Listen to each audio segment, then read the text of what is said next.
Bienvenidos a nuestro tiempo de reflexión. Ahora, el tema... La semana pasada, el pastor Isaías hablaba acerca de cómo alcanzar la bendición, cómo prosperar, cómo hacer para que en la vida nos vaya bien. Y el pastor hablaba de 3 puntos en especial, ¿no? Hacía referencia a que hay que ofrendar, a que hay que sembrar, en que el dar es un requisito muy importante para recibir la bendición, ¿no es cierto?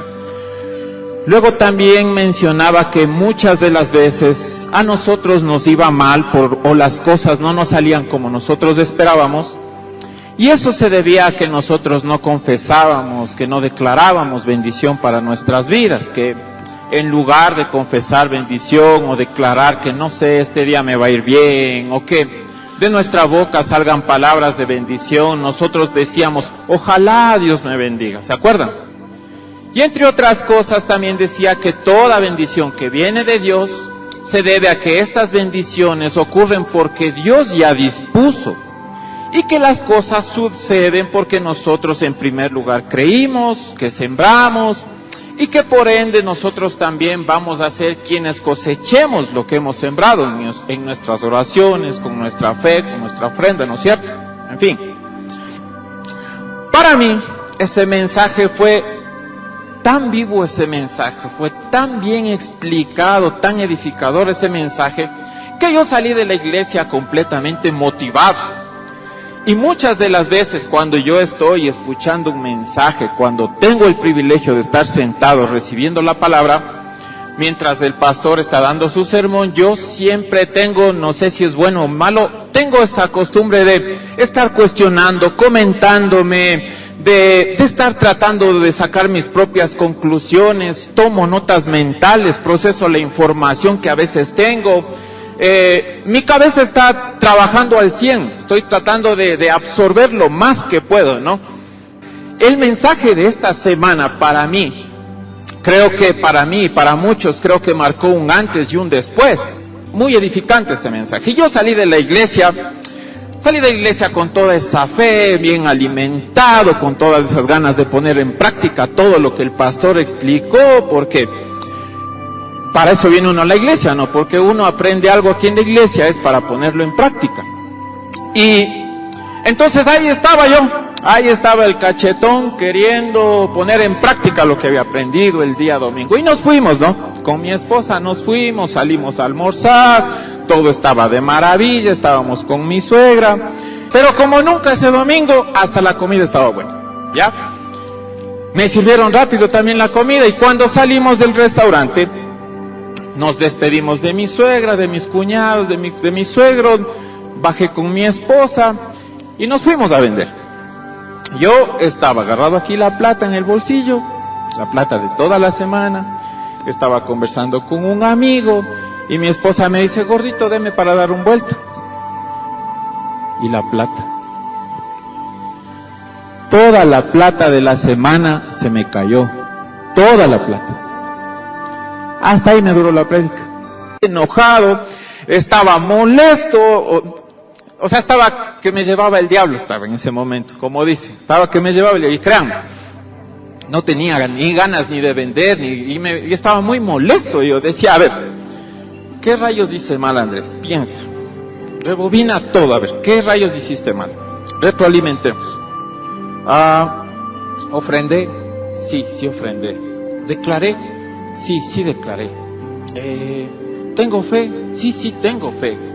Y muchas preguntas que a lo mejor en ese momento decía, ¿por qué el pastor si predicó eso? Y yo hice todo lo que el pastor me dijo, ¿por qué ahora estoy así? ¿Por qué me está pasando eso? Y con mi esposa decíamos, ya ahora, ¿cómo compramos más tela? ¿Cómo pagamos el mantenimiento de la moto? La costura, la comida de la semana, los pasajes, las deudas. Todo el mensaje del pastor ya no tenía sentido para mí. 1 hora me duró el mensaje. Y por más sentido que le buscaba, ya no tenía sentido para mí, ya no valía, ya no había cómo. Todo lo que yo aprendí, lo que quise poner en práctica, no me sirvió de nada al momento. Cuando yo asumí, cuando racionalicé y pensé todo lo que estaba pasando, cuando rebobiné el cassette, yo recuerdo una pregunta muy latente que se nos quedó resonando durante toda la prédica ahí con la Noemí. Y una de las preguntas que me quedó razonando y que Dios me respondió en cuestión de horas, era que el pastor hablaba de que hay que sembrar, cuando Dios te da, te va a dar el doble, que tú siembras, y contaba el testimonio de él, que él había declarado bendición, y la pregunta que a mí me quedó resonando fue esta: ¿y qué pasa con aquellos que siembran y no se les devuelve? ¿Qué pasa con aquellos que dan y no reciben nada? ¿Qué pasa con los que oran y Dios no responde su oración? ¿Qué pasa con los que declaran y declaran y declaran y no se les da? ¿Qué pasa con ellos? ¿Qué pasa con ellos a quienes la vida les sigue diciendo no?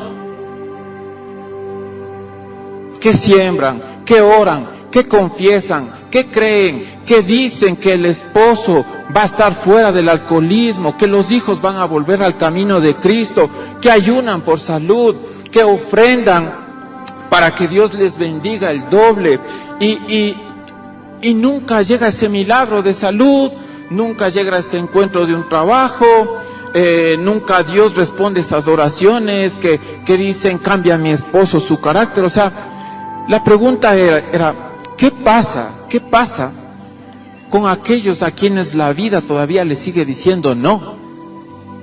A quienes la vida constantemente les dice no. Y esa pregunta me quedó razonando durante toda la prédica, y que Dios me respondió en cuestión de horas. ¿Qué pasa cuando la vida te dice que no? Y de eso quiero hablarles el día de hoy, de eso es lo que quiero comentarles el día de hoy.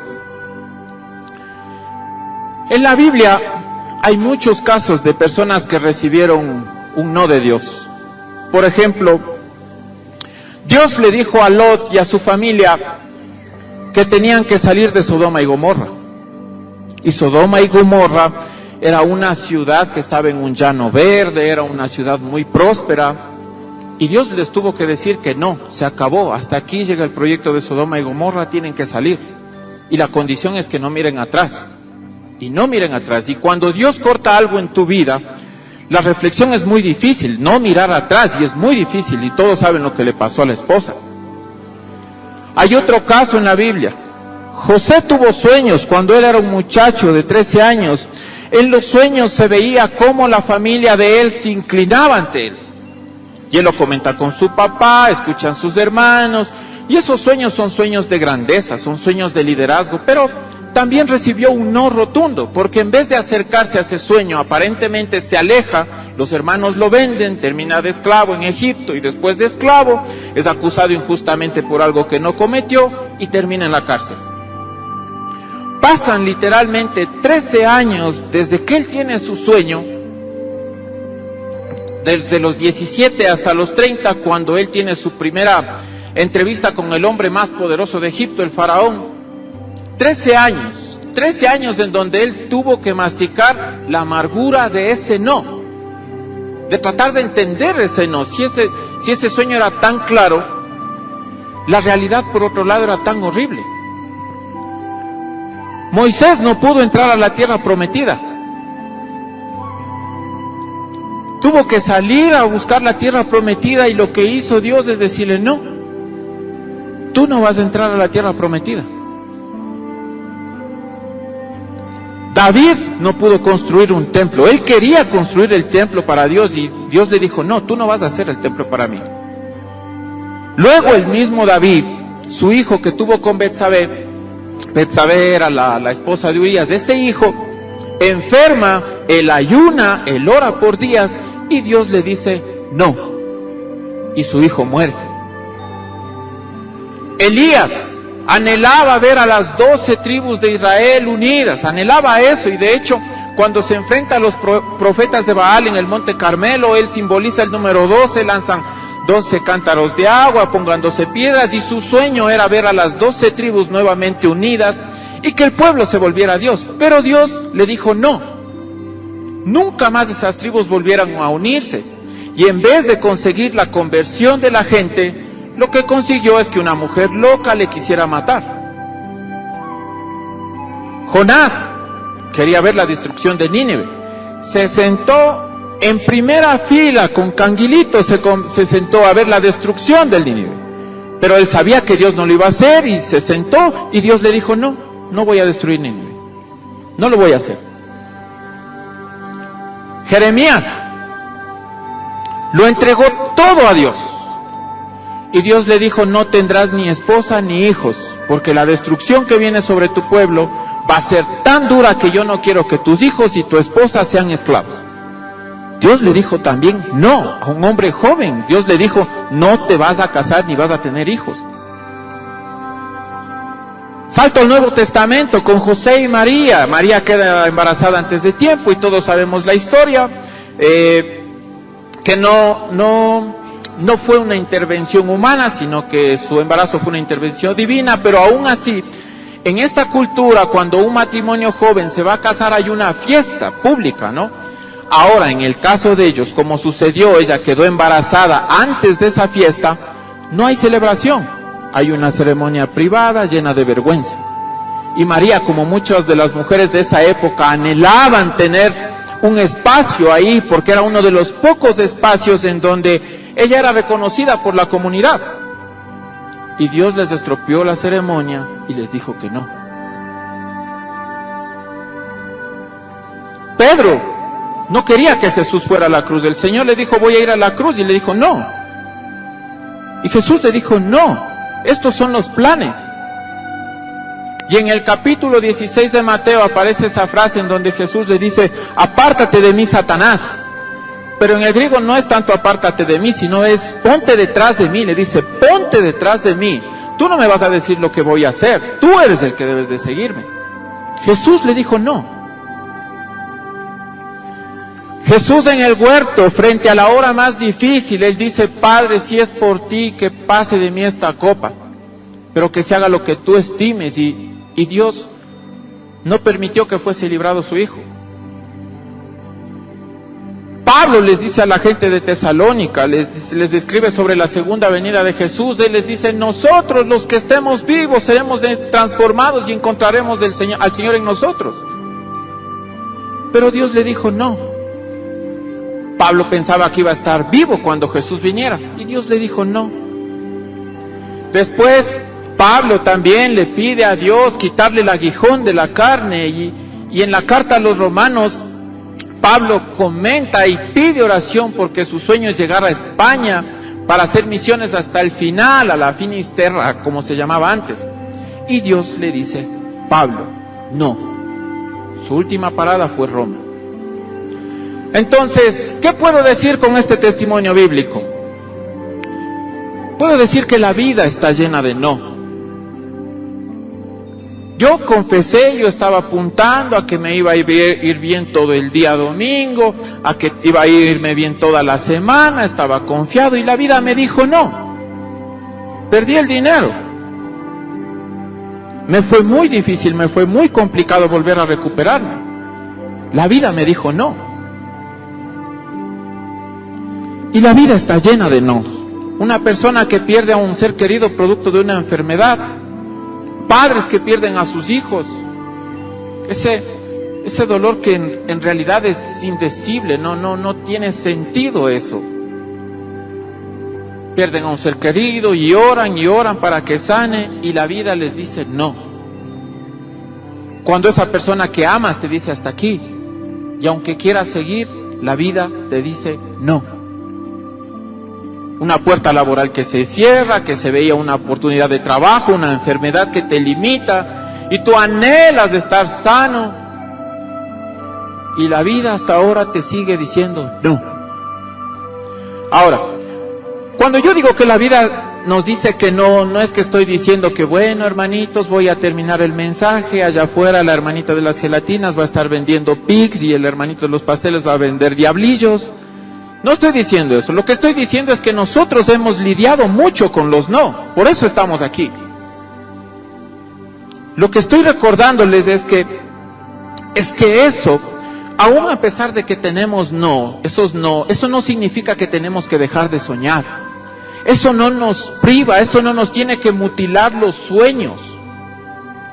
Entonces, si la vida nos dice no, no quiere decir que no soñemos y que no dejemos de intentar. Lo que significa simplemente es que somos seres lanzados a un mundo lleno de limitaciones.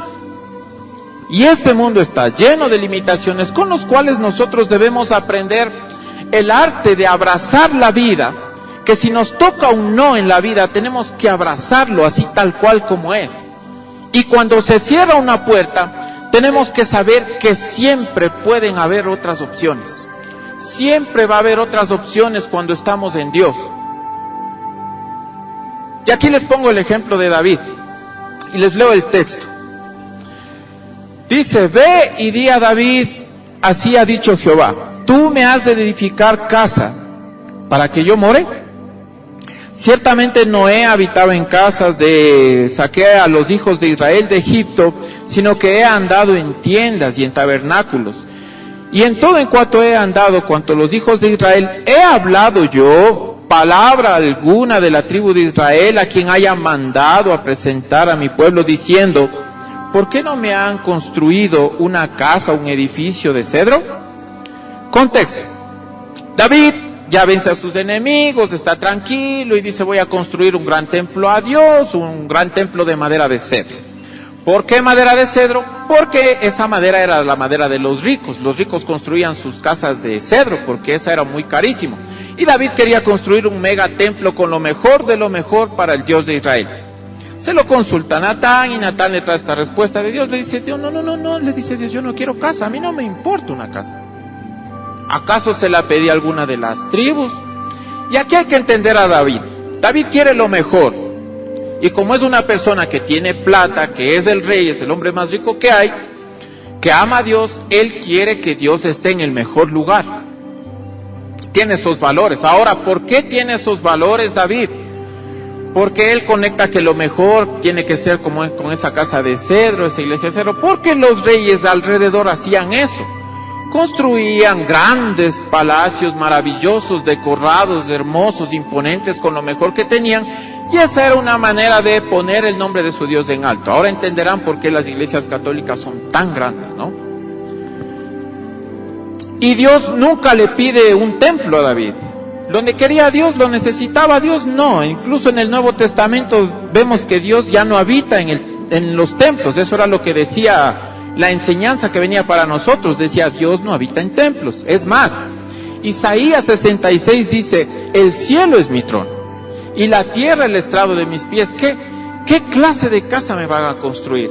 Dice el Señor. ¿O qué lugar de descanso? ¿No es mi mano la que ha hecho todas estas cosas?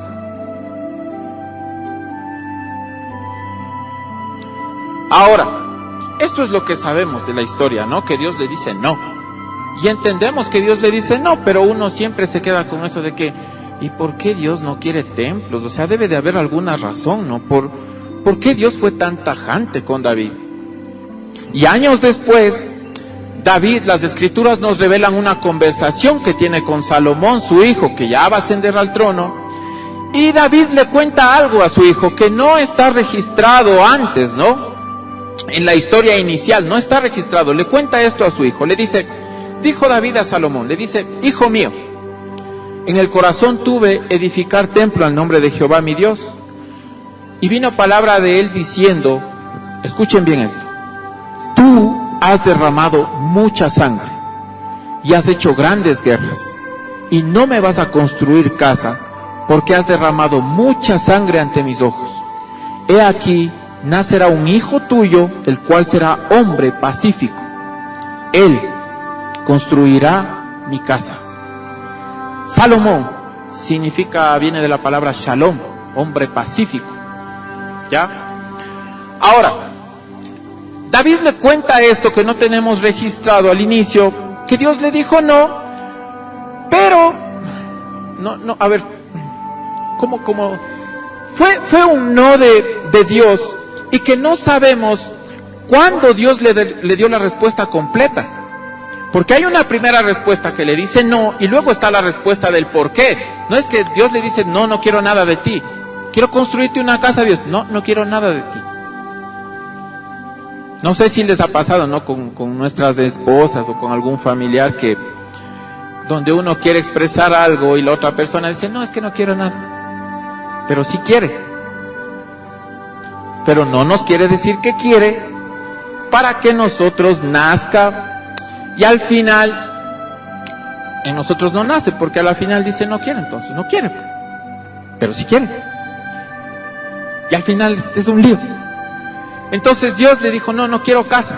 Y David se quedó, bueno, no quiere, bueno, entonces listo. Y después con el tiempo, no sabemos cuándo, Dios le dio la respuesta y le dice, en verdad, David, no vas a construir tú la casa, va a ser tu hijo, porque tú has derramado mucha sangre, mucha sangre. Entonces, ¿a dónde voy con esto? Esto es algo que David de seguro lo supo, pero con el tiempo. De seguro David supo esto, pero con el tiempo. Y hay cosas como esto que cuando Dios cierra una puerta, ahora nosotros no entendemos. Se nos fractura el alma, el corazón, la mente, tratamos de pensar, racionalizar y no entendemos. Pero con el tiempo entenderemos. Y eso le pasa a David. Ahora estamos con un gran, ¿y ahora por qué? ¿Por qué me pasa esto? ¿Por qué se cerró esta puerta? Pero de seguro como Dios lo hizo con David, lo hará contigo. Llegará el momento en que entenderás por qué Dios te dio ese yerno, por qué Dios te dio ese novio, por qué Dios te dio ese marido. Y si no lo entiendes en esta vida, de seguro en la otra vida vas a entenderlo, ¿no? Y te va a explicar por qué. Dios en algún momento nos va a decir. A veces cuando recibimos un no en el momento es como que no y no entendemos, pero con el tiempo vamos a entender. Algunos expertos dicen que cuando uno recibe un no de la vida, tiene que tener por lo menos practicar esta ley. ¿Y cuál es esta ley?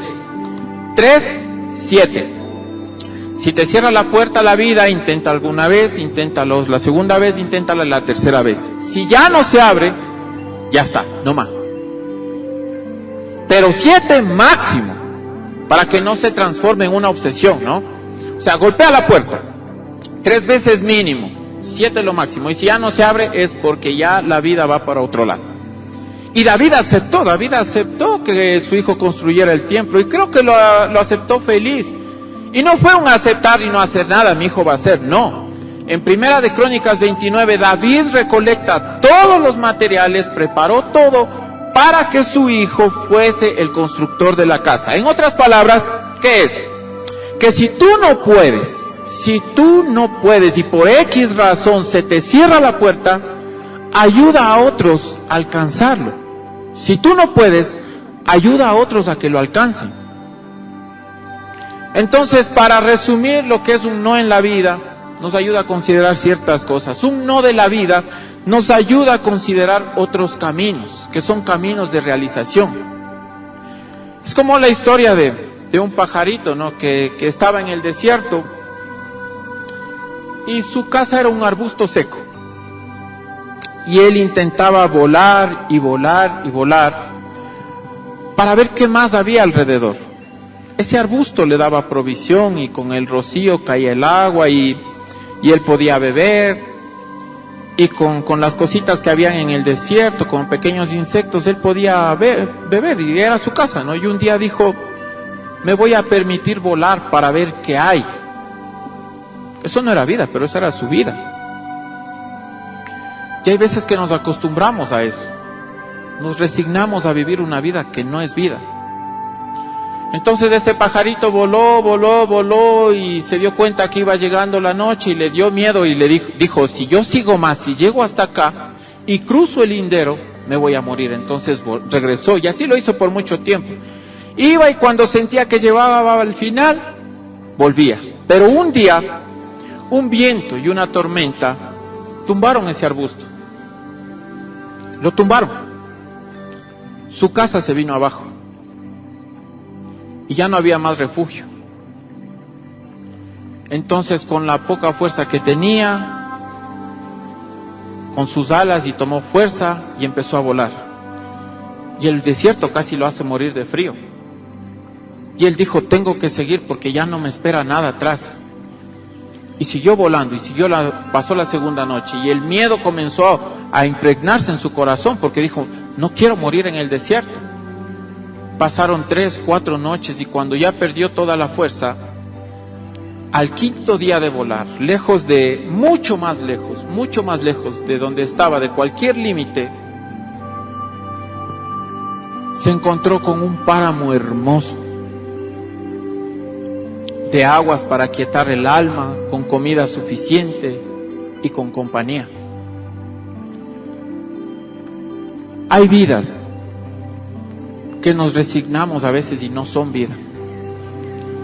Y a veces Dios tiene que cortar ese arbusto seco, a veces tiene que echar abajo ese arbusto seco para que te des cuenta que Dios siempre tendrá algo mejor para ti. Uno en la vida comprueba cuánto estamos comprometidos. A veces los no es porque Dios te está cerrando la puerta, sino que te está determinando quién eres para abrir eso que tienes como pasión. Y a veces un no en la vida es un maestro para vivir de la aceptación.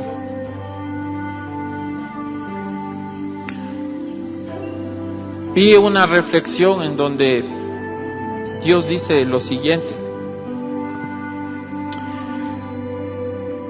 No recuerdo exactamente las frases como dice, le dice, le pedí a Dios que me diera paciencia. Y Dios me dijo no. Te daré la oportunidad para que en ti crezca si tú aprendes en medio de la impotencia. Le pedí a Dios que me diera seguridad. Y Dios me dijo no. Te daré la certeza de que no estarás solo cuando te invada la incertidumbre. Le pedí a Dios que me diera paz y Dios me dijo no. Te daré la oportunidad de que aprendas a vivirla en medio del caos. Le pedí a Dios que me diera la posibilidad de disfrutar de las cosas y Dios me dijo no. Te daré la vida para que aprendas a disfrutar de las cosas. Le pedí a Dios que me diera compañía y Él me dijo no. Te daré la oportunidad para que compartas con mucha gente y aprendas quiénes son las personas con las que debes quedarte. Le pedí a Dios que me diera alegría y Él me dijo no. Debes aprender a ser feliz por ti mismo. Y le pedí a Dios que me cubra de todo problema. Y Él me dijo no, que son justamente los problemas los que te dan la capacidad de aprender y madurar. Si Dios te dice que no, este es el mejor momento para dejar ese arbusto seco e ir en ese futuro que Dios tiene preparado para ti, que estoy seguro que va a ser mejor, porque estoy seguro que Dios tiene lo mejor para ti.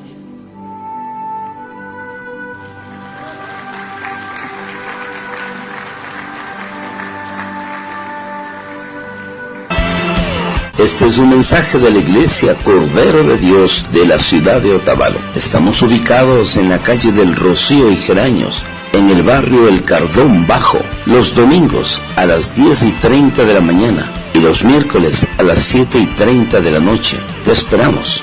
Hasta la próxima.